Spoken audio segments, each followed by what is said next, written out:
श्री सच्चिदानंद सद्गुरु साईनाथ महाराज की जय। श्री सच्चिदानंद सद्गुरु जिल्लेलमुడి అనసూయ माता की जय। श्री सच्चिदानंद सद्गुरु भरद्वाज महाराज की जय। गुरुदेव दत्त। సద్గురు శ్రీ సాయినాథుని యొక్క సాన్నిధ్యంలో ఆచార్య ఇక్కడ భరద్వాజ మాస్టర్ గారి యొక్క ఆశీస్సులతో జిల్లేలముడిలో మాస్టర్ గారు గడిపిన ప్రతి క్షణం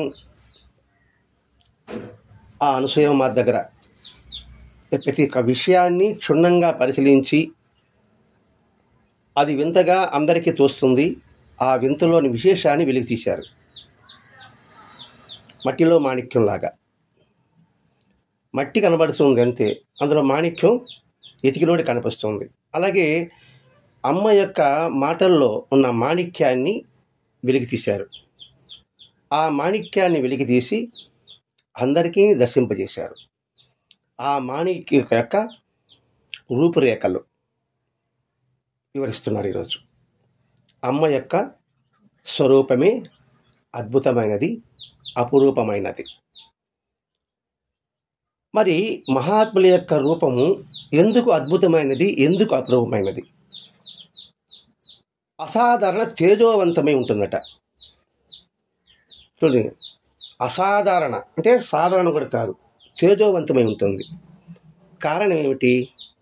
వారి యొక్క హృదయం నిండా కూడా శాంతి, పరమశాంతి తత్వము లేక తృప్తి నిండుగా మెండుగా ఉంటుంది. వాళ్ళ మనసంతా ఎప్పుడైతే శాంతిగా ఉంటుందో, పరమశాంతిగా ఉంటుందో, వారి సన్నిధికి వచ్చిన ప్రతి ఒక్కరికి కూడా అటువంటి శాంతి అనుభూతి పొందుతారు. పొందినప్పుడు ఏమవుతుంది? వాళ్ళని చూస్తేనే అంటే నిరంతరం సాధన వాళ్ళు.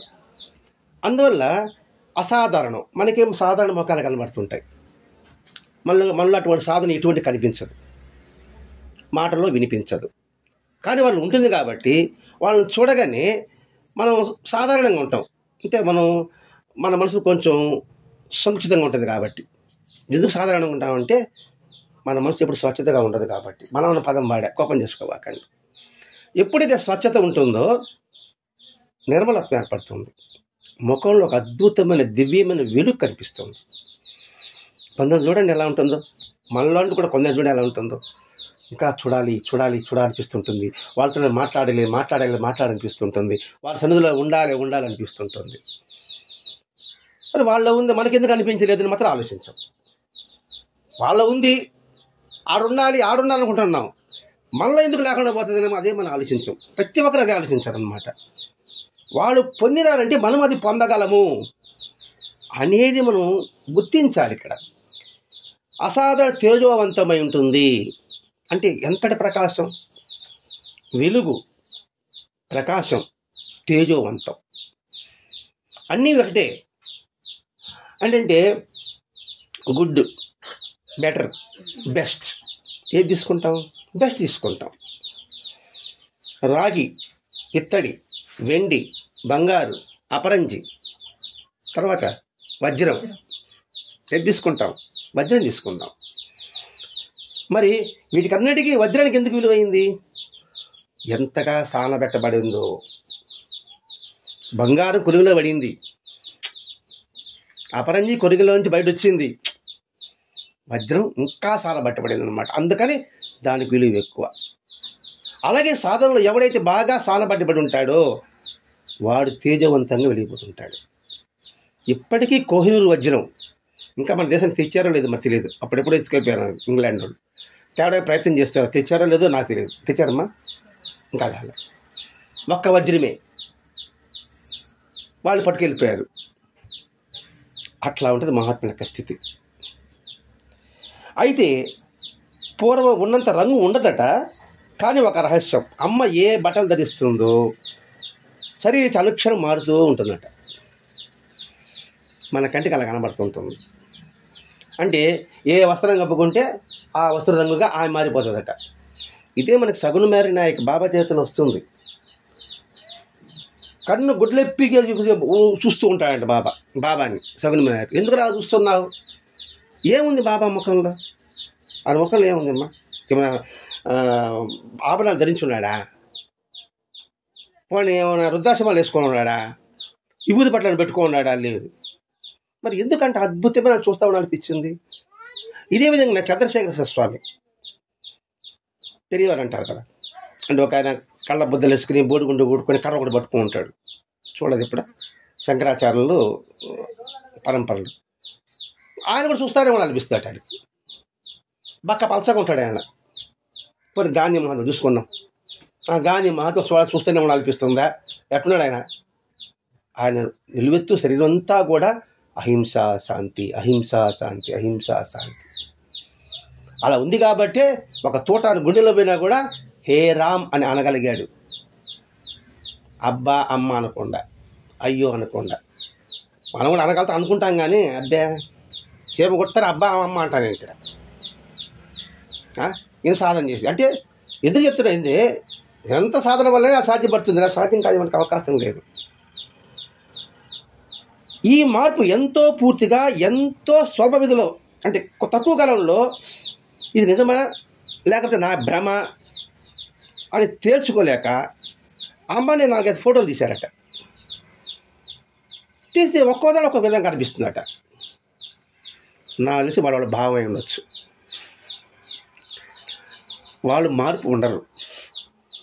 మీ భావంలా కనిపిస్తూనే ఉంటుంది. నిజమా అంటే వాస్తవమే. ఇప్పుడు మబ్బుని చూడండి, ఆ మేఘాలు నీలమంజనం ఒక్కొక్కరు ఏం కనబడుతుంది అంటే ఒక్కొక్క విధంగా చెప్తారు. అది ఈ గోడ మీద ఒక ఇంకు కలర్ కొట్టండి, అది నానా విధ ఆకారాలు ఉంటాయి. ఒకడికి పిల్లి అంటాడు, ఒకటి కోతి అంటాడు, ఒకటి కృష్ణుడు అంటాడు, ఒకటి రాముడు అంటాడు. వాడు మనసులోనే మాటే కదండి. ఇదే అక్కలకోట సాంస్కృతిలో వస్తుంది. ఆయన అనుమతి లేకుండా ఫోటో తీయాలనుకుంటాడు, ఆయన అనుమతించడు. ఒకసారి ఆయన మాట్లాడుతూ ఉన్నప్పుడు టక్కున ఫోటో తీసి నేను తీశాను చూడు అన్నాడు. బాగా శుభ్రంగా దాన్ని కడిగి తీసుకొచ్చి చూడండి అన్నాడు. ఎవరికి అక్కడ చూడు నీ ఫోటో నేను తీశాను అన్నాడు. ఆయన పక్క నవ్వే ఇది కోతి బొమ్మ అన్నాడు. చూస్తే కోతి బొమ్మ కనపడుతున్నాడు. ఇది కోతి కాదు అని ఈగిచ్చాడు. ఇది రాముడి ఫోటో అంటున్నాడు. దాన్ని ఆమె కృష్ణుడి ఫోటో అంటున్నాడు. అది ఇంకో ఆంజనేయుడి ఫోటో అంటున్నాడు. తన వీడి చేతికి వచ్చాడు కోతి బొమ్మ కనబడతా ఉన్నది. అంటే ఆమె రాముడు ఆరాధన రాముడి బొమ్మ కనబడింది, కృష్ణుడు ఆరాధన కృష్ణుడి బొమ్మ కనబడింది. అట్లాగే వారి అంటే 12 సార్లు తీశారట. విచిత్రం. ఒకసారి మా యువతిగా, ఇంకొకటి వయోవృద్ధుడిగా ఇలా కనిపించింది. అంటే ఫోటో పెద్దగా డిఫరెన్స్ కనబడలేదు అంటున్నారు, కానీ ఏమిటో ఆ విచిత్రం. ఆమె ఇది ఒక మహత్యం చూపాలని తనలో మార్పు తేవటం కాదు, అంటే ఒక మెరికల్ చేయాలని అని అనిపించడం లేదట. సహజంగా ఎప్పుడూ ఇలా జరుగుతూనే ఉంటుంది. వచ్చేవాళ్ళు నిశితంగా చూడరు అంతే. ఆ పదం వాడు చూడండి, నిశితంగా చూడరు అంతే. వాస్తవంగా ఉంటలేగా ఉంటారండి. బాగా పరిశీలిస్తే ఆమె ఎట్లా ఉన్నారో అట్లాగే ఉంటారు. వాస్తవాన్ని మనం గుర్తించము, వాస్తవాన్ని మనం గ్రహించము, వాస్తవాన్ని అసలు చూడము. వాస్తవాన్ని ఎప్పుడే చూడగలుగుతాడో వాడు ఎప్పుడు ఆనందమయంగా ఉంటాడు. వాడు వచ్చిన వారిలో చూచేవాడు అమ్మను చూడడంతో అదృశ్యమైపోతాడట. చూచేవాడిని 2 సెమికోలను పెట్టినాడు. చూచేవాడు అమ్మను చూడడంతోనే అదృశ్యమైపోతాడు. అంటే వాడుగా ఉండడు. ఇంకా వాడుగా అమ్మల మమేకం అయిపోయిన తర్వాత ఇంకా తనుగా వేరుగా ఉంటూ అమ్మ వేరుగా ఉంటూ వాడికి అనిపించదు. వాడికి అంటే మమేకం అయిపోయినట్టుగా. ఇదే మనకి ఆనందమయ చరిత్రలో కూడా వస్తుంది. బాలాభట్టి అని పేరు, దాన్ని కూడా బాలాభట్టి పేరు అనుకుంటాను. అమ్మని ఫోటో తీసినప్పుడు అమ్మ వెనక అసలు ఉన్నట్టుగా ఫోటోలు కనబడుతుందట. అంటే అంతగా తీవ్రంగా ధ్యానం చేస్తూ కూర్చుంటాడు అక్కడ. ఒక గదిలో ఎక్కడో చూస్తామంటే ఆనందమైన ఫోటో తీశారు, తీస్తేనే పక్కన ఉన్నట్టుగా ఆ ఫోటోలు కనిపించేదని చదివినట్టు గుర్తు. అంటే అమ్మను చూడడంతోనే వాడు అదృశ్యమైపోతాడు. అంటే దీని అర్థం ఏంటంటే సృష్టి ఆధారపడిన పరిణామం అనే ప్రాతిపదిక మారు రూపంగా అమ్మ గోచరిస్తుంది. సృష్టి ఆధారపడిన పరిణామం, ఈ సృష్టి అంతా కూడా ఈ పంచభూతాల యొక్క స్వరూపం. దాని ప్రాతినిధ్యమేనే అంటే సృష్టి యొక్క ప్రతిరూపం అమ్మ అని చెప్పుకుంటే అర్థమవుతుంది. సృష్టి అంటే ఏంటి? పంచభూతాలు. పంచభూతాల యొక్క ప్రతిరూపమే అమ్మ. పంచభూతాలు అంటే ఏంటి? భూమి, నీరు, ఆకాశము, అగ్ని, వాయువు. వాటి యొక్క లక్షణాలు ఎలా ఉంటుంది? అందరి పట్ల సమభావం ఉంటుంది. అంతే కదమ్మా. భూమి కానీ నీరు కానీ. అమ్మ రూపం కూడా అంతే. అందరి పట్ల కూడా సమత్వమే కలిగి ఉంటుంది, సమభావమే కలిగి ఉంటుంది. అందరి పట్ల సమానంగా కరుణ, ప్రేమ కలిగి ఉంటుంది. ఒకరు ఎక్కువ ఒకరు తక్కువ అనిపించదు. ఇప్పుడు గాలి ఎక్కువ నీరు ఎక్కువ అని వాళ్ళు అనిపించదు కదా. అట్లాగే అమ్మ రూపం కూడా ఆ విధంగా మనకు గోచరిస్తుంది. జాగ్రత్తగా గమనిస్తే మహాత్ముల యొక్క స్వరూపం అంతా కూడా మనకు అలాగే కనిపిస్తుంది. ముఖమండలం, ముఖ యొక్క మండలం. ఇక్కడ మండలం అంటే ఈ సృష్టి అంతా స్వరూపం. అది సూర్యమండలము, చంద్రమండలము, అన్ని మండలాలు కలిసి ఎంత కాంతివంతంగా ఉంటుందో అంత కాంతివంతంగా ఉంటూ శాంతి కిరణాలుగా అది వెలుగుతూ ఉంటుంది, అంటే ప్రసరిస్తూ ఉంటుంది. ఎప్పుడైతే లోపల శాంతి ఎప్పుడైతే ఉంటుందో వాడి యొక్క చూపు కూడా శాంతిగా చూస్తాడు. కొద్దిగా చూపు చూడలేదు, చూసేటప్పుడు తెలిసి మనకు అర్థమైపోతుందండి. వాడి యొక్క స్వభావం మనకు అర్థమైపోతుంది. దొంగల్ని కంటి చూపుని బట్టి పడతారు. సీడీస్ అంతా, ఇంటెలిజెన్స్ అంతా కూడా నేను లేదు లేదు అంటనే ఉంటాడు వాడు. ఏ సాక్ష్యం దొరకదు, వాడు కళ్ళు చెప్పేస్తుంది అనమాట. వాడు దొంగతనం చేశాడా చేయలేదా సంగతి. అలాగే వీళ్ళకి యొక్క శాంతిగా నిరంతరతత్వం ఆ కాంతితో ఉంటారు కాబట్టి వారి యొక్క చూపు మనకి చల్లదనం, వారి యొక్క సన్నిధి మనకి వెచ్చదనం, వారి యొక్క మాట మనకి తీయదనం. ఎందుకని వాడు నిరంతరం చూడు అనేక దివ్య తేజవంతం కాదు, మన దివ్య తేజవంతం. దివ్యం అంటే మన వెలుగు, జ్ఞానంతో కూడిన తేజవంతం.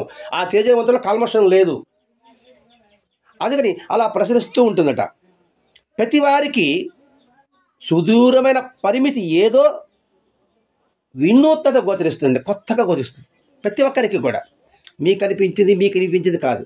ప్రతి ఒక్కరికి ఆ విధంగా నుంచి వచ్చిన వాళ్ళు తెలుసో తెలియకునో అమ్మ ముఖం వంక ఎంతసేపో రెపవాల్చకుండా చూస్తూ కూర్చుంటారు. అంటే తెలిసి చూస్తున్నామా తెలియక చూస్తున్నామా లేదు, వాళ్ళ చూస్తేనే మనసు స్తబ్దైపోతుంది, శరీరము ఏం కదలదు, అలాగే చూస్తూనే వస్తుంది. అలా చూస్తున్నాను వాళ్ళ అది కరెక్టా లేక రాంగా అని కూడా లేదు. ప్రతి ఒక్కడికి అలా చూస్తుంటే అనిపిస్తుంది. అంటే ఇప్పుడు మనకు అద్భుతమైన ప్రకృతి దృశ్యానికి వెళ్ళామనుకోండి, అందులో దాన్ని చూస్తూ నిలబడిపోయేవాడు ఒకడు ఉంటాడు.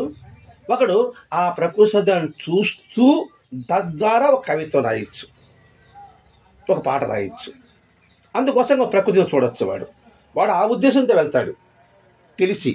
ఒకడు తెలియకుండా వెళ్తాడు, వాడు తెలిసి రాసి ఆనందాన్ని పొందుతాడు, వీడి తెలియకుండా వీడు ఆనందం పొందుతాడు. అందుకని తెలుసో తెలియకో అలాగే చూస్తూ కూర్చుంటారు. పెద్దవారికే కాదు, చిన్న పిల్లల్లో కూడా అదే జరుగుతుంటుంది. ముందు చెప్పుకున్నాం పంచభూతాలు అంటే అందరికి సమానంగా ఉంటుందని.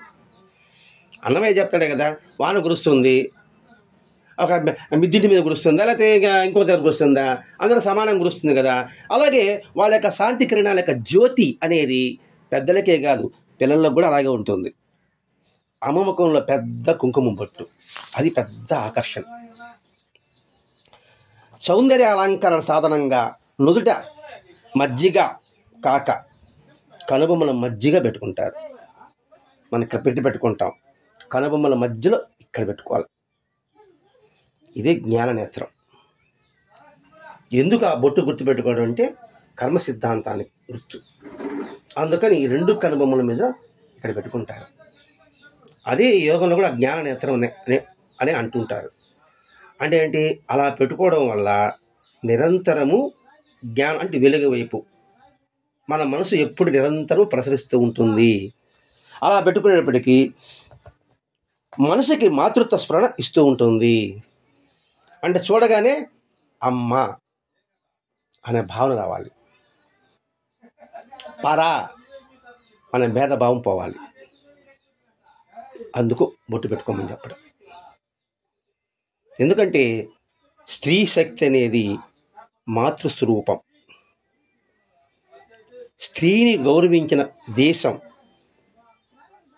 అడగంటిపోతుంది, నాశనం అయిపోతుంది. స్వామి వివేకానంద చెప్పిన మాట. అందుకనే స్త్రీని గౌరవించలేకనే కదా మహాభారతంలో ఏమయ్యారు, రామాయణంలో ఏమయ్యారు. ఇది మనం గుర్తించాలండి.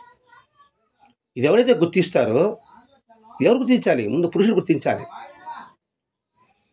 ఎప్పుడైతే పురుషుడు గుర్తిస్తారు స్త్రీ శక్తి, స్త్రీ ఏంటి చెప్తానండి, వెనుకుంటే బలం, ముందుంటే కవచం, పక్కనుంటే వసంతం. అది ఎవడైతే పురుషుడు గుర్తిస్తాడో వాడి ఇల్లు సౌభాగ్యం. అలా గుర్తించలేకపోతే ఆ ఇల్లు నరకం. ఇది మనం చెప్పడం కాదు, రామాయణ మహాభారతం చెప్పారండి స్త్రీ యొక్క ఔన్నత్యాన్ని గురించి.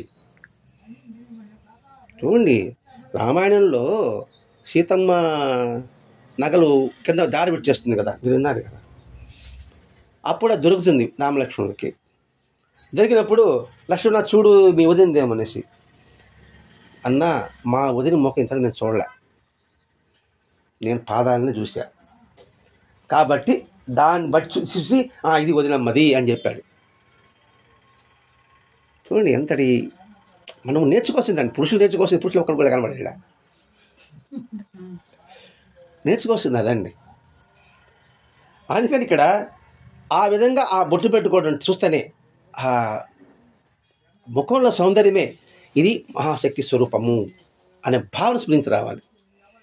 అందుకు ముఖాన్ని బొట్టు పెట్టుకోవాలి. తర్వాత చేతులు, గుండ్రటి చక్కటి చేతులకి ధరించే గాజులు ఒక వినూత్నత, అలౌకికమైన సౌందర్యాన్ని దీప్తి ప్రదర్శిస్తాయి. వినూత్నత, అలౌకికమైన అంటే ఏంటి? మామూలుగా గాజులు ధరిస్తున్నాం, ఉంగరాలు ధరించుకుంటున్నాం, అన్ని వేసుకుంటున్నాం, కానీ అది కృత్రిమం, సహజంగా ఉండదు. ఈమె ధరించింది అది ఎలా ఉందంటే ఒక కొత్తగా ఉందట, అంటే ఉన్నట్లు ఇంద్రధనుస్సు చూసినట్టుగా. ఇంద్రధనుస్సు ఎలా ఉంటుందంటే అద్భుతంగా ఉంటుంది, సహజంగా ఏర్పడుతుంది. అలా అటువంటి సౌందర్యం అమ్మలో కనిపించేది. ఈ మాటలో చెప్పలేదు, స్వయంగా చూస్తూ అనుభవిస్తే తప్ప ఆ సౌందర్యాన్ని మనం ఆస్వాదించలే. అంటే ఏంటి? అలౌకికమైన, లౌకికం కాదు, లౌకికమైన సౌందర్యం కాదు. లౌకికంగా ఏదో ఫేస్ పౌడర్లు క్రీములు వాడుకోవడం కాదు, సహజ సౌందర్యం. అందుకే మన సహజ సౌందర్యానికి మొట్టమొదటి వాసి పసుపు. ఎంతమంది వాడుతున్నాం ముఖానికి, ఎంతమంది కాళ్ళకి వాడుతున్నాం? అది కూడా పేస్ట్లు వచ్చేసాయి ఇప్పుడు. పసుపు కూడా పేస్ట్లు వచ్చాయమ్మా. గంధం పేస్ట్, పసుపు పేస్ట్ రాలేదా? వచ్చినాయంట్లే, నువ్వు పూసుకోలే, నేను పూసుకుంటాను. నేను మీరు పూసుకోలేదు, చూసారు అంతేనా? సరే, అది కూడా పేస్ట్ వచ్చేసింది. ఆ పేస్ట్లో కెమికల్ ఉంటుంది. సహజ సౌందర్యం పసుపు, యాంటీబయాటిక్, ఇవి సహజ సౌందర్యం. ఆమె చిన్నప్పుడు అమ్మ మళ్ళీ పూసుకుంటుంది కాబట్టి ఆ సహజ సౌందర్యం అలాగే తీరిపోయింది అనమాట. నేను మిమ్మల్ని తెలుస్తున్నట్టు ఉన్నా. నేను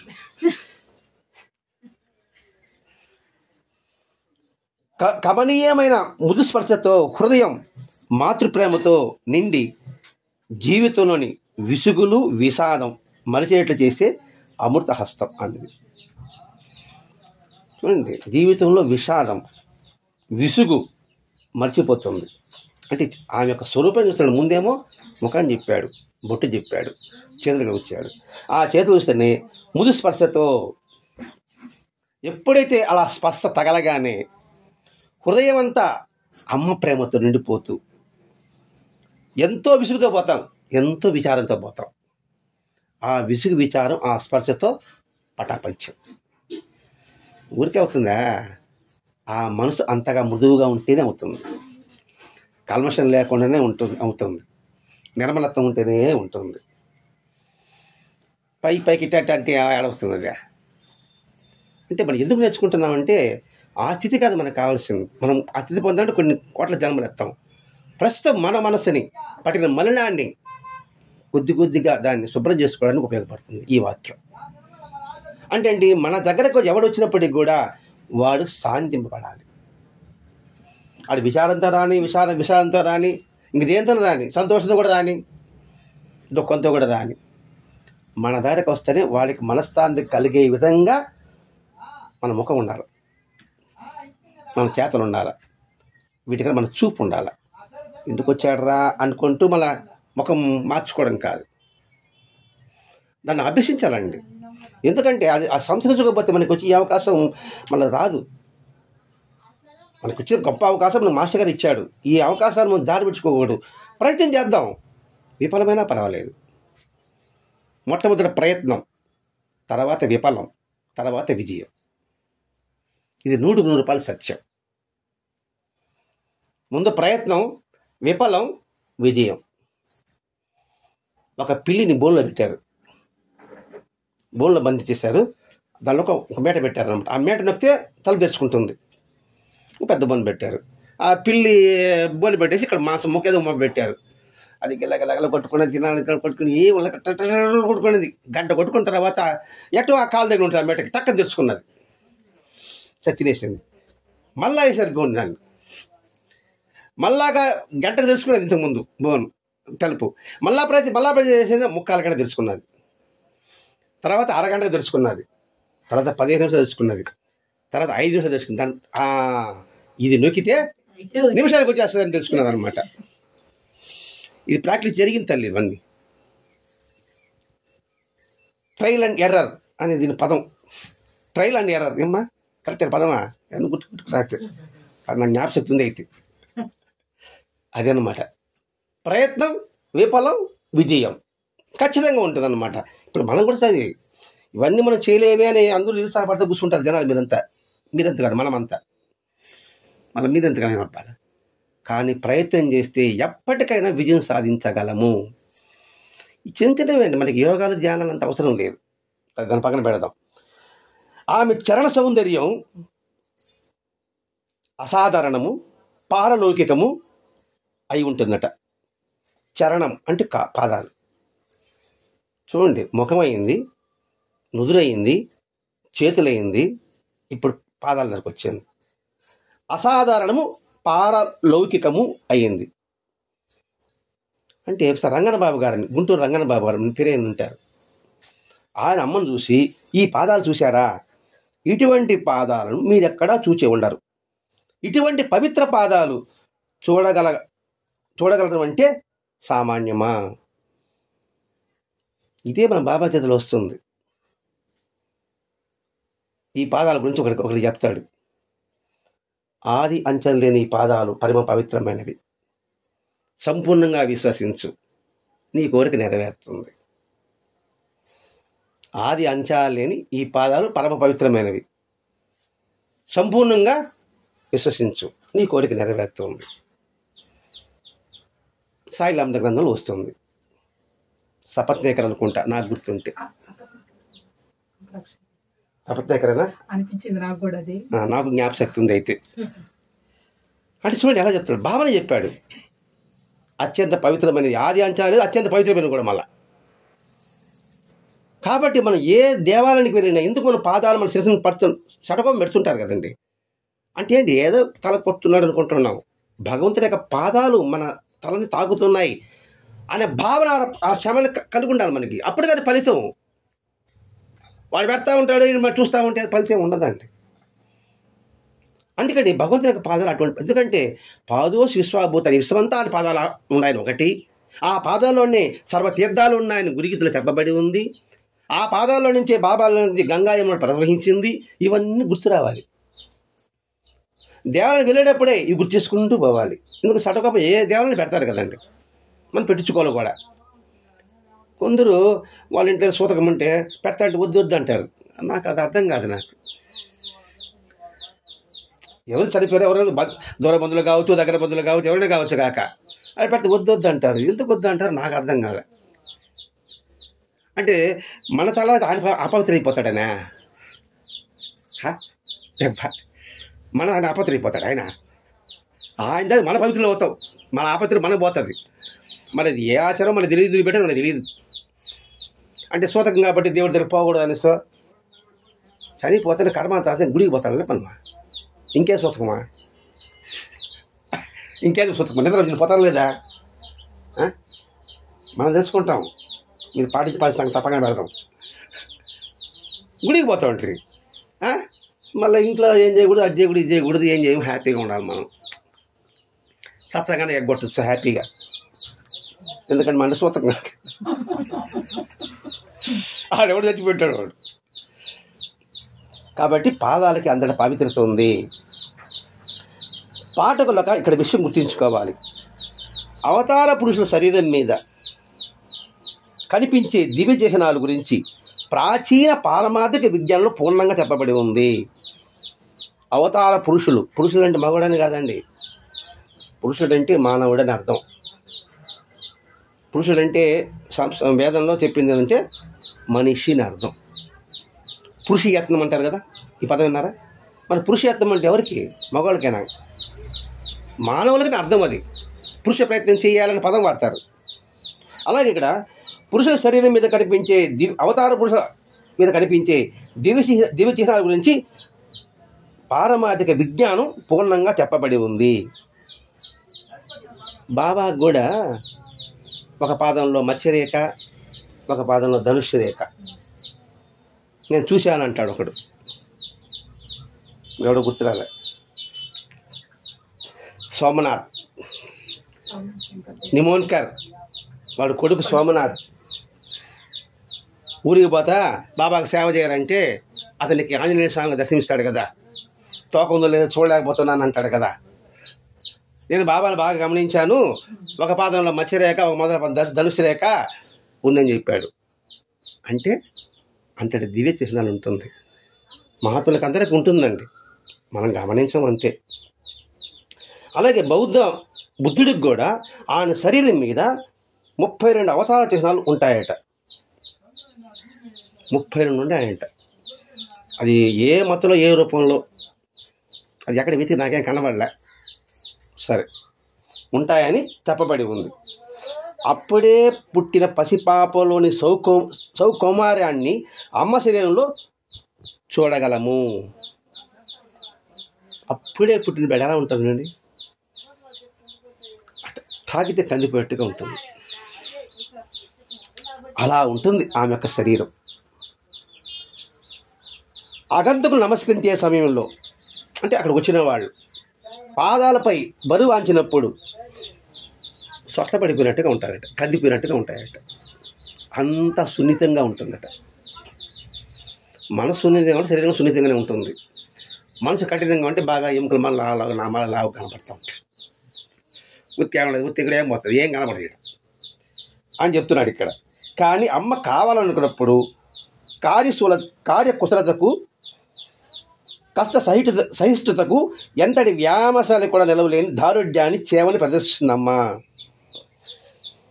చూసాక సున్నితంగా కనిపిస్తుంది, కానీ పనిపాటు వచ్చినప్పుడు ఆమె బరువు ఇంకెవరు ఎక్కలేదట. అని చెప్పాడు. కార్యకుశలతకు ఎంతటి వ్యాయామశాలి కూడా నిలువలేని దారుఢ్యాన్ని చేవని ప్రదర్శిస్తుంది. అప్పుడంతా ఆ చెరువు నీళ్ళు తెచ్చేవాళ్ళు కదండి, అప్పుడంతా ఇప్పుడేం పొలాలంతా ఎట్లా ఉన్నది, అంత కాయ కష్టం కూడా చేసేదట. అమ్మ శక్తి సౌకర్యాన్ని పరాకాష్ను ఎలా తనలో సమన్వయం చేసుకున్నదో పరమాద్భుతం ఉన్నట్లుండి గబగ వంటశాలలో జరబడి ఆడ వంట వాళ్ళ చేతి ఎంతో జాగ్రత్తగా నిరుపాటి పెద్ద గంటిలతో కలబెడతారు. మరుగుతున్న ఆ పులుసు కావచ్చు, సాంబారు కావచ్చు, ఇంకోటి కావచ్చు. అమ్మ వెంటనే ఆ గరిటె లేకుండా చేయి తీసుకొచ్చి దానికి చూసి రుచి పక్కన పెట్టేదట. బాబా ఉత్త చేతనే వంట చేశాడని అని చెప్పాడమే, అమ్మ కూడా చేసేదట. ఇది మాస్టర్ గారు చెప్పిన మాట, చూసిన మాట. ఒకసారి అమ్మకు క్షీరాభిషేకం చేయాలనుకున్నారు, అంటే పాలాభిషేకం చేయాలనుకున్నారు.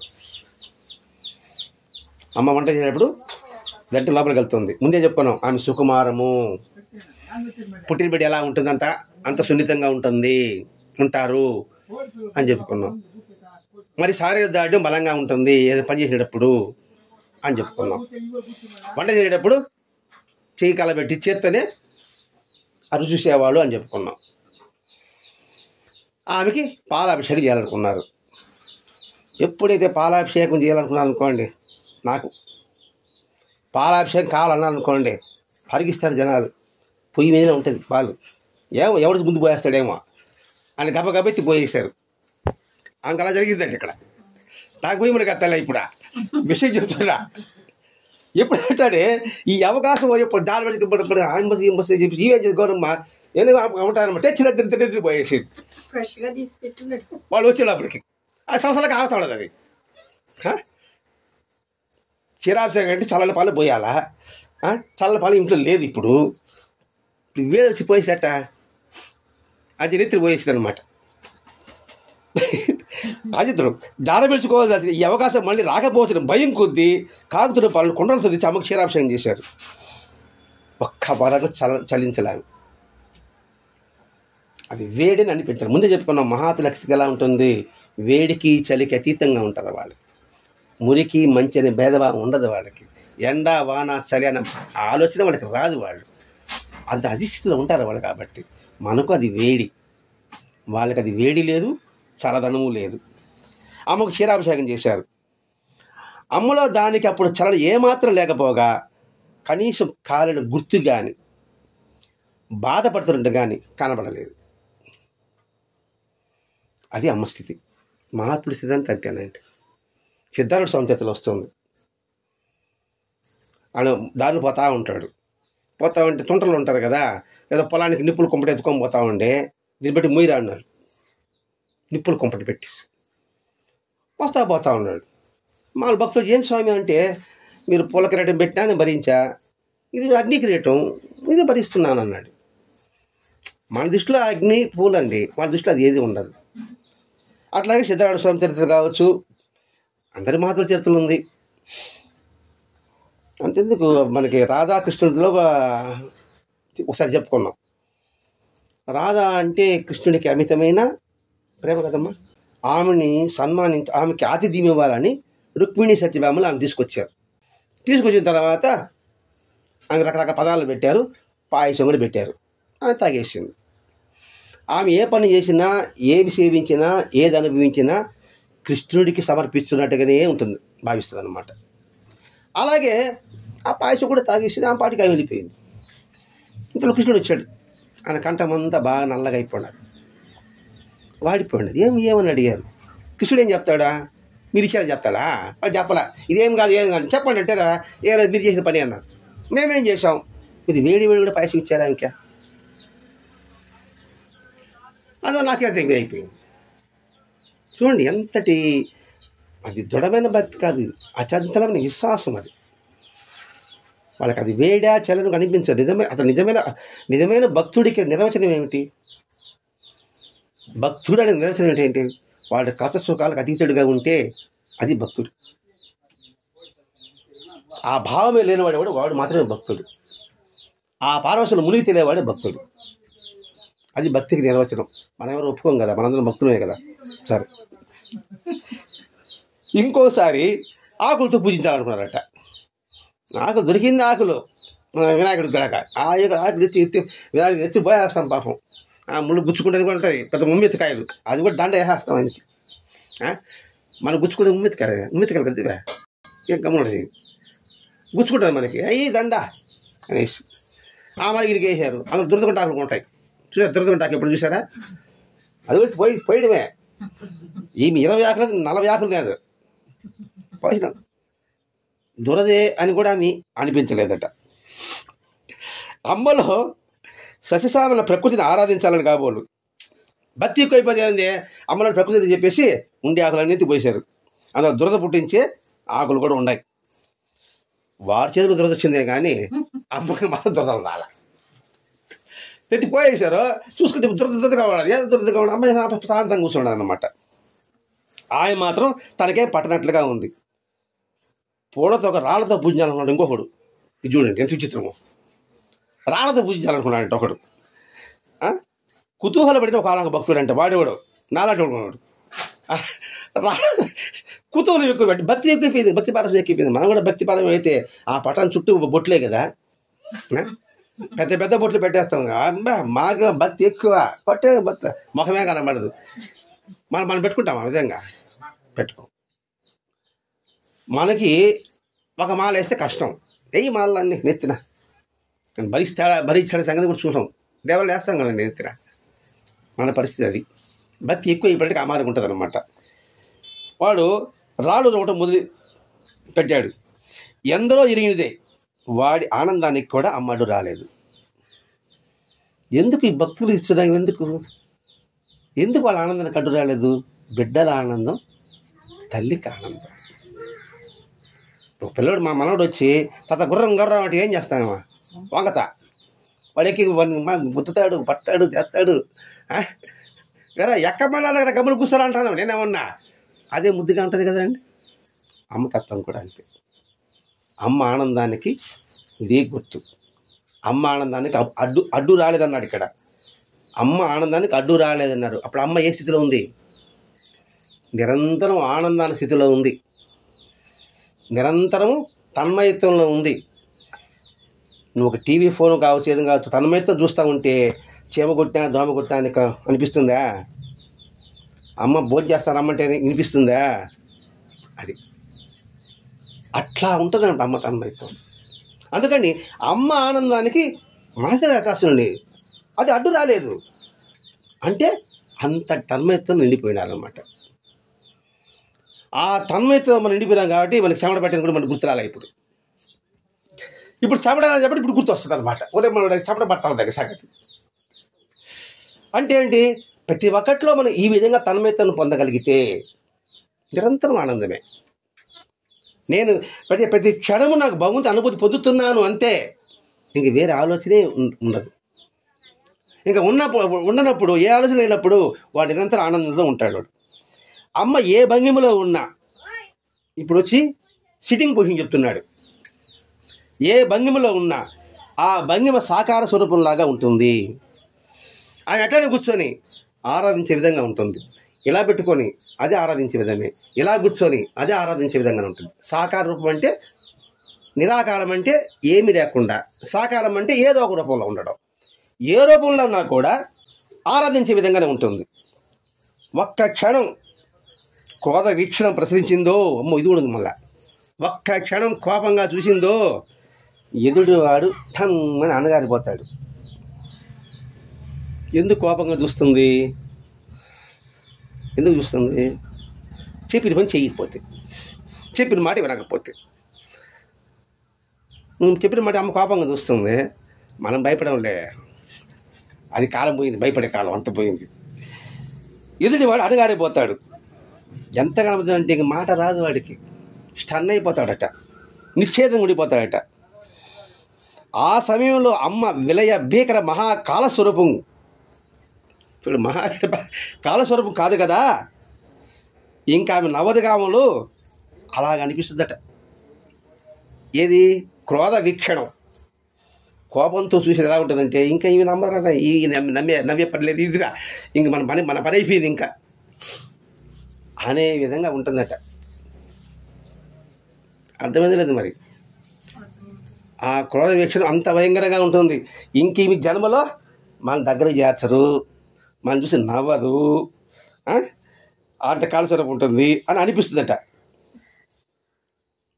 ఒక్కొక్కసారి క్రీడా వినోద సమయంలో, అంటే చిన్నపిల్లలతో ఆడేటప్పుడు ఆ పసిపిల్లలతో అల్లరి వాళ్ళు మనం చూసే ఆనంద జోసంలా మనం చూస్తాం.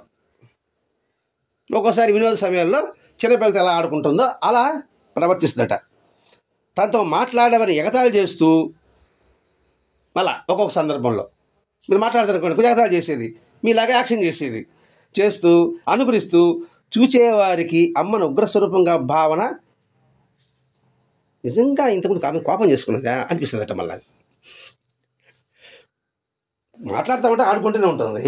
తర్వాత మిమ్మల్ని చూసి మీరు ఎలా ఉండాలో అలా యాక్షన్ చేస్తూ ఉండే, మీరు ఎలా ఉండాలో అలా మాట్లాడుతూ ఉండే, ఏ పిచ్చి పడిపోయి ఇంతకుముందు అట్లా అనిపించింది, ఇప్పుడు ఇట్లా అనిపించింది, నేను భ్రమపడ్డానా అని అనిపిస్తుందట. అనుకరిస్తూ చూచేవారికి అమ్మను ఉగ్రస్వరూపంగా కూడా ఆలోచించలేరట. అనుకరించే తీరులో ఎదుటివారు తన నుండి ఊడిపడ్డారా? అనుకునేదాంట్లో ఇప్పుడు మిమ్మల్ని అనుకరించాలనుకోండి, అంటే మీలాగా అనుకరించాలంటే మీరే అయిపోవాలేను, అంతే కదమ్మా. అలాగ అనిపిస్తుందట జనాలకి. మరి విజయమే ఈ విజయం మీద పట్టేగా ఉంటారే అంటే ఎదుటివాడు ఏం మాట్లాడతాడు, ఎదుటివాడు ఎట వాడు నడుస్తాడో, ఎటువాడు ఎట తలోపుతాడో, ఎటువాడు ఎట చేయి పెట్టుకుంటాడో, గడ చేయి పెట్టుకుంటాం కదా, అవన్నీ చేసి చూపిస్తామంటే బడవ ఇదే రాగమార్గం ఏది ఇది అని అనిపిస్తుందట. అంత సహజంగా సంపూర్ణంగా ఉంటుంది. ఇది యాక్షన్ చేసినట్టుగా ఉండదు ఆమె. మరి సహజంగా ఎలా ఉండగలుగుతుంది? అందరిలో తను దర్శిస్తేనే. మళ్ళీ స్లో రావాలి ఇక్కడ. ఇంతకుముందు గాంభీర్యం అయింది, ఇప్పుడు స్లో. అందరిలో తను దర్శిస్తేనే మీలాగా నేను యాక్షన్ చేయగలను, మీలాగా నేను నవ్వగలను, మీలాగా నేను మాట్లాడగలను. అది సహజంగా సంపూర్ణంగా ఉంటుంది. అమ్మ స్వరూపంలోని సంపూర్ణమైన మెలకువ, ప్రతిభ అలాంటిది. మెలకువ, ప్రతిభ. మెలకువ అంటే చూడడం అనిపిస్తుంది, లివ్ ఇన్ ప్రజెంట్, వర్తమానంలో ఉంటుందని నిరంతరము జాగ్రత్తగా గమనిస్తుంటుంది. ఈ సృష్టిని భగవంతుడు ఏ విధంగా అయితే నిరంతరం గమనిస్తున్నాడో అంత మెలకువలో ఉంటాయి. మెలకువ లేకపోతే మీలాగనే ఎలా నటించగలను? చిన్న తేడా కూడా లేకుండా. అది కదా అమ్మ చెప్పడం. ఇక్కడ ఒకరు కూడా తేడా కనపడలే ఇక్కడ. అంటే ఏమిటి? జాగ్రత్తగా కనిపిస్తుంది. ఏ వాక్ వేసుకుంటున్నావు, గోడకి సగం అనుకుంటున్నావా, పూర్తిగా అనుకుంటున్నావా అని గమనిస్తాడు విజయపురి. అట్లా గమనిస్తుంది అనమాట. ఇక్కడ అట్లాగే చేస్తూ ఉంటుంది అనమాట. అక్కడ అది మెలకువ, ప్రతిభ. మెలకువ చూసి సరిపోదు, దానికి టాలెంట్ ఉండాలి కదా అదనమాట. అమ్మ రూపం ఎప్పుడో అప్పుడప్పుడు ఎంతో సమున్నతంగా అందరికీ ఒక్కసారిగా దృశ్యమానవుతుంది. అంటే అందరికీ ఒకే విధంగా కనిపిస్తూ ఉంటుందట. నిజంగా ఆ సమయంలో అమ్మ అంత పొడవుగా ఉందా అని పరిశీలించేందుకు అప్పుడు నా మనసు ఆ గమనికలో ఉండదు. మాస్టర్ గారి మనసు ఆమె ఎలా ఉంది, పొడుగ్గా ఉందా, పొట్టిగా ఉందా అనే గమనికలో ఉండదట. కానీ రోజులో వివిధ సమయాల్లో ఆమె శరీర పరిమాణంలో మార్పులు ఉంటాయి అని మాత్రం చెప్పవచ్చు. నేను నిలకడగా నేను గమనించలేకపోతున్నాను, కానీ మార్పులు మాత్రం ఉంటుంది. ఒకసారి అమ్మకి ఒక చీర జాకెట్ పెట్టారు. మా జాకెట్ కుట్టెత్తుకొని పోయారు. అమ్మ అది చూస్తే అమ్మ లావు కనిపిస్తుంది కదా, ఆమె కుట్టెత్తుకుపోయారు. ఎత్తుకుపోయిన వాడికి అయ్యో ఇదేంటో మన కుట్టెత్తుకుపోయిన మీకు చాలదేమనిపిస్తుంది. తెచ్చేశారు, అమ్మకి ఇచ్చేశారు. ఇంకా అమ్మ చీర కట్టుకోవాలి, జాకెట్ వేసుకోవాలి. అమ్మకి సరిపోదేమో అని అనుకున్నారు. నిరాశతోనే అమ్మ నీ ఆది నాకు తెలియదమ్మా, ఎట్టో కుట్టుకొచ్చేసా అన్నారు అమ్మ. ఇంకా అమ్మ ఇంకా ధరించలేదన్నమాట. అంటేనే నా ఆది ఎవరికీ తెలియదు. చూడండి ఎలా ఉండదు. నా ఆది ఎవరికీ తెలియదు. ఆది అంతం తెలియదని అర్థం. చాలా లోతుగా పరిశీలించాలి. నా ఆది ఎవరికీ తెలియదు అంటే ఆ సంగతి ఎవరికి తెలుసు? భగవంతుని సృష్టి మనకు తెలుసా? ఇక్కడ భగవంతుని అన్వించుకోవాలి మనం. నా ఆది ఎవరికి తెలియదంటే ఆయన సంగతి మనకి ఎలా తెలుస్తుంది? మీతో ఒక విధంగా ఉన్నాడు, మీతో ఇంకో విధంగా ఉన్నాడు, ఇంకో విధంగా ఉన్నాడు. ఇది ఎక్కడుంటాడు ఈయన? అసలు ఈ మెంటాలిటీ ఏంటి అర్థమవుతుందా? ఎంత క్షుణ్ణంగా పరిశీలించినప్పుడు అర్థం కాదు. వాడి ఒకడేమో కోపం ఉంటాడు, ఒకసేమో అంటాడు కోపం వచ్చేసేమో నవ్వుతూ ఉంటాడు, నవ్వు కోపంగా ఉంటాడు. దాని అర్థం అది. నా ఆది ఎవరికీ తెలియదు. అందరి ఆది నా దగ్గర ఉంది. నాది ఎవరు తెలియదు, అందరి ఆది నా దగ్గర ఉంది. ఎవరెవరు ఎంతంత మాత్రము, ఎవరు ఎంతలో ఉంటారు, వీడి స్వభావం ఎంత, వాడి స్వభావం ఎంత అమ్మ చెప్తుందండి. అందరూ అది ఆమె దగ్గర ఉన్నాయంట. మనం కొంచెం టిక్కులు చేస్తూ ఉంటాం, తైతక్కలాడుతూ ఉంటాం. ఆమెకు తెలియదు అనేసి ఇప్పుడు తెలుసుకోవాలా. సర్వాంతర్యామి అని చెప్పడం కాదండి, సర్వవ్యాపకాలు చెప్పడం కాదండి. అందుకే వెంకటస్వామి పైన ఫోటో తీసేవాడు ఒకడు ఉంటాడు అన్నాడు. వెంకటస్వామి చిన్న మాటలు చెప్పాడు ఆయన. పైన కెమెరామెన్ ఉంటాడంట. అంటే సీసీ కెమెరా. ఇప్పుడు నీకు అర్థమవుతుంది. సీసీ కెమెరా అంటే దొంగతనం చేస్తామా? అది లేదనుకుని చేస్తున్నాం మనం. ఎందుకంటే దేవుడు కనబడలేదా, ఆయన మాట్లాడడం లేదా, చేసుకోపోతా ఉంటా. నేను మాట్లాడబడలా, ఆయన గమనించబడలా, ఆయనకి ఎక్కడ చేసుకుంటా ఉంటాడు, చిత్రంగా ఉంటాడు, చిత్రగుప్తుడిగా ఉంటాడు, రాస్తా ఉంటాడు అంతే. అడగది చేసేది. నువ్వు కాపీ కొడతా ఉంటావు, చూస్తూ ఉంటాడు. వీళ్ళు కాపీ కొడతాడు, చూస్తాడు. నువ్వు తెలిసాను వీళ్ళు కాపీ కొట్టారని చెప్పి దాన్ని తక్కువ కూడా అక్కడ బాగేస్తాడు. కాబట్టి ఇక్కడ మీ అందరాది నా దగ్గర ఉందని చెప్తుందంటే అమ్మగారు సామాన్యుడు కాదు, జాగ్రత్త కొనండి. ఆయన దగ్గర నేను ఆదమ్మను, నేను ఆదమ్మను పదం. ఆదమ్మ ఎవరా? చెప్పు, అందుకని మీ సాయి చూసింది నేనా? అందుకని మీ సాయి చూసింది నేను ఆదమ్మను అంటే చూడండి ఇక్కడ ఎంతగా పేరులో కూడా అండి అద్భుతమైన ఉంటుందండి. ఆదమ్మకి అర్థం ఏంటంటే అందరికీ భాగస్వామి నేను, అందరి పట్ల దయ కలిగి ఉండేవాడిని నేను, అందరికీ సహకారం అందించేవాడిని నేను, అందరికీ అనుకూలత కలిగి ఉండేవాడిని నేను, ప్రతి ఒక్కరికి సహకరించే తత్వం కలిగింది ఆదమ్మ. మరి మీ అమ్మగారు ఎలా ఉన్నారో మనకు తెలియదు, అలాగే ఉన్నారు. అందరికీ అంటే నేను ఆదమ్మను అన్నప్పుడు అంటే మామూలుగా భగవంతుడి తత్వం అది. ఆదికి అమ్మ ప్రకృతి ఎలా అందరికి సహకరిస్తుందో అందరి పట్ల సానుకూలంతో, సహకారంతో, దయతో, ప్రేమతో అందరికి సహకరించుకుంటూ అందరికీ ఆప్తులుగా ఉండే అమ్మను నేను అని వివరించారు. ఆదమ్మ పదంలోని పూర్తి పారమార్థిక సంకేతం, పూర్తి పారమార్థికం అన్నారు. మనం పూర్తిగా మనం చెప్పలేం కదా, అందరం కొద్దిగా చెప్పుకున్నాం.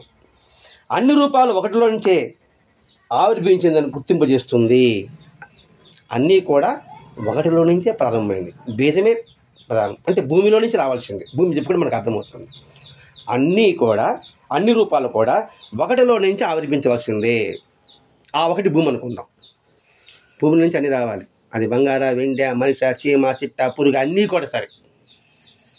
కాబట్టి ఆ ఆదిని మర్చిపోకూడదు, ఆ ఒకటిని మర్చిపోకూడదు. ఆ ఒకటిని మర్చిపోతే ఎన్ని సున్నాలున్నా జీరోనే, సున్నాలమే. మనందరం సున్నాలమే, ఎందుకు ఉపయోగం లేదు.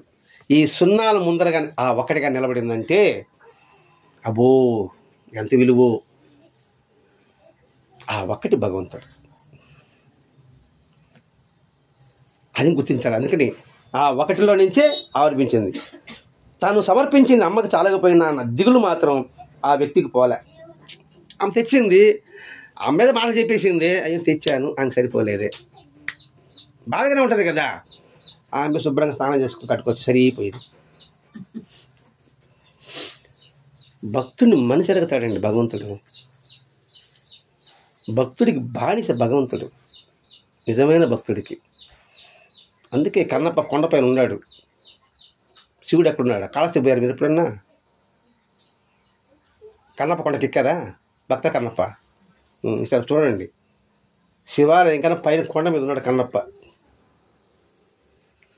శివరాత్రికి మొట్టమొదటి పూజ కన్నప్పకు పూజ అయిన తర్వాతనే శివుడికి పూజ. మొదటి రోజు పూజ ఆయనకి. లేకపోతే బాబా చరిత్రలో 4 అడుగులు పొడుగు, జానుడి వెడల్పు ఉన్న చెక్క బల్ల ఇస్తే సరిపోతుంది అదే. బాబా చరిత్ర చదివారు మీరా? సరిపోతుందా? వరా అన్నాడా? స్వీకరించి దాన్ని పడుకున్నాడా లేదా? అటుకులు తీసుకొచ్చాడు కృష్ణ భగవాన్ దగ్గరికి. ఏరా పాపి అటుకులు తెచ్చారు అన్నాడా? విదురుడు తొక్క ఇచ్చాడు. ఆయన చూస్తా ఇంటికి గోరాయి పిలిచాడు. నేను భారత చెప్తాను. కృష్ణుడు రాయబారానికి వెళ్ళాడు. విదురుడు మా ఇంటికి రా భోజనానికి అన్నాడు. దుర్యోధనుడు మా ఇంటికి రా భోజనానికి అన్నాడు. దుర్యోధనుడికి బాగుండి విదురుడు అడిగి పోయాడు. భగవంతుడు కదా ఆ పారవశ్యంతో ఇటు తీసుకుంటూ తొక్క ఇచ్చి ఆయనకి ఇచ్చాడు. పొని తింటా ఉన్నాడు. తొక్క కృష్ణుడు తిన్నాడు. ఇదండి నాకు భక్తులు పరమశ రాలేదంటే ఎలా అవుతాడు చెప్పండి? మనలో ఆ భావం ఉండాలి కదా. సరిపోయింది. అందరికి ఆశ్చర్యం అయిపోయింది. అమ్మకి ఇచ్చిన గాజు ఆ క్షణంలో ఎక్కకపోవడం, కొద్ది క్షణాల తర్వాత అవే సరిగ్గా సరిపోవడం. గాజు ఎత్తుకుపోతారు కదా, ముందు ఎక్కదు, బాధపడతాడు, మళ్ళీ ఎక్కిపోతుంది. భక్తుడి కోసం భగవంతుడు కుంచుకుపోతాడు. ఇప్పుడు భగవంతుడు ఒక దగ్గర ఉండేవాడా, అంతటా ఉండేవాడా? అంతటా ఉండేవాడు. ఉన్నప్పుడు మనం ప్రదర్శన చేయగలమా? అందుకని మన కోసం కుంచుకుపోయాడు. అప్పుడు ప్రదర్శన చేయగలుగుతున్నాం. ఏ దేవాలయానికి అంతే, మన కోసం ఆయన కుంచుకుపోయాడు అంతే. అది ఎప్పుడు పెద్దవాళ్ళు చెప్పిన మాట, అది బాబా నిరూపణ చేశాడు, అమ్మ నిరూపణ చేస్తుంది. లేదా అంతటా మనం ఏమైనా ప్రదర్శన చేయగలుగుతామండి? ఈ కదా సామాన్లు ఉంటే మనం ఏమైనా లోపలికి రాగలమా? రాలేము. అటువంటి చేశాడు, సామాన్లు సర్దేశారు. ఇప్పుడు సామాన్లు ఇక్కడ చుట్టింది అనుకోండి, ఆ సామాన్లన్నీ ముందర పెట్టేసాం అనుకోండి, చుట్టూ మనం కూర్చోగలదు. అది భగవంతుడి యొక్క తత్వం. అందుకని అమ్మకి గాజులు ముందు సరిపోలే, మళ్ళీ సరిపోయింది. ఇక్కడ ఒక్కడే మాత్రం ఒప్పుకోక తప్పదు. ఆమె రూపం పరమ అద్భుతం. పైన చెప్పిన పరిపూర్ణమైన సంఘటనలు మూలంగానే కాదు, ఇప్పుడు చెప్పాను దాని కారణం కాదు, వాని వెనుక ఆ శరీరం మాట ఉన్న చైతన్యం, అది గుర్తించాలి. పేద మాహిత్యం చేసింది, గాలి సరిపోయింది, రేగి సరిపోయింది, దాని గురించి నమ్మబాకండి మీరు. మాస్టర్ చెప్తున్నాడు, ఆమె శరీరం మాట ఉన్న చైతన్యం ఇప్పుడు చెప్పుకున్నాం. ఆ చైతన్యం అంతట్లోనే ఉంటేనే మీలాగా యాక్షన్ చేయగలదు, మీ మనసులో అది గ్రహించగలదు. దాన్ని గుర్తించమంటున్నాడండి, ఆ చైతన్యాన్ని గుర్తించమంటున్నాడు. ఈ ఒక్క వాక్యం అర్థమైంది లేదు నీకు కళ. ఇక్కడ మనం ఏం చెప్పుకున్నాము, రైకి సరిపోయింది, వేడివేడి పాలు పోస్తే సహించింది, ఇదే కదా మనం ఇంతకు చెప్పుకున్నాం. మనం గాజులు సరిపోయింది, రాళ్ళతో గుట్ట సరిపోయింది, దురద గుంటాకు పూసినా ఆమెకేం బాధ లేదు. దీన్ని చూసి ఆమె అద్భుతం అనుకోబాకండి. ఆమె వెనుక చైతన్యాన్ని గుర్తించండి. చైతన్యం అంటే ఏంటి? అంతట్లో నా భావాన్ని గుర్తిస్తుంది, నేనే నా భావన ఆమె కలిగించుకుంటుంది. ఎందుకనంటే అంటే మనం నవ్వులుతూ ఉంటాం అనుకోండి, గబక్కని పొరపాట పంటి కింద నాలుక పడుతుంది అనుకోండి, ఇప్పుడు బాధ వేస్తుందా, బాధ ఏదా, మనం ఏం చేస్తామా, పళ్ళు రాళ్ళు కట్టుకుంటామా? అది పెద్దమైంది అనుకుంటున్నా, అర్థమైందా కాలేదా? అంటే ఏంటి, నాలుగు కూడా నాలుగు భాగం కాబట్టి మీలో కూడా నేను నా భాగమైన భావన, అంటే ఆ చైతన్యాన్ని గుర్తించండి అని చెప్తున్నానండి. అగ్నిజ్వాల వలె ఒక రూపంతో ఉంటేనే అనేక రూపాలు పొందగల సామర్థ్యం కలిగి ఉంటుంది. నిప్పు చూడండి, కట్టేస్తే అదొక రూపం కనబడుతుంది, ఇంకొక దిండేస్తే అదొక రూపం కనబడుతుంది, కానీ అగ్ని ఒకటే కదండి. ఇప్పుడు పెద్ద భోగి మంట వేస్తారు చూసుకోండి, మనం కట్టెలు వేస్తాం, అది చేస్తాం, ఇది చేస్తాం అనుకోండి, అన్ని ఒక రూపాలుగా ఉంటుంది. అంటే బూడిదకి ఏర్పడినప్పుడు ఒక రూపం కనబడుతుంటుంది, కానీ కారణం మాత్రం అగ్ని. ఈ చిన్న గ్రామంలో మంచంపై కూర్చొని సృష్టి రహస్యమా అన్నట్లు ప్రకాశిస్తుంది ఆమె. అంటే ఏంటి, ఈ గ్రామంలో ఏదో సృష్టి రహస్యం చూస్తున్నట్టుగా మంచం మీద కూర్చున్నట్టుగా, ఈ దావాది గ్రామంలో ఏదో చిన్న పలక మీద వాళ్ళు ముగ్గురు కూర్చున్నట్లుగా, ఆ ముగ్గురు కూర్చుని అనంతకాలం అనే బండికి ఇరుసు చక్రం అన్నట్లుగా. బండి ఉందనుకోండి, కదలాలంటే ఇరుసు ఉండాలి. అనంతకాలంలో ఇరుసు చక్రంగా ఉన్నది, అంటే ఆధారంగా ఉందన్నమాట. అలాగే దావదగూడ గ్రామంలో ఈ ముగ్గురు ఇరుసుమాగా ఉన్నారు. అందుకని బండి గతుకుల్లో పడకుండా పోతా ఉంది అని నేను భావిస్తున్నా.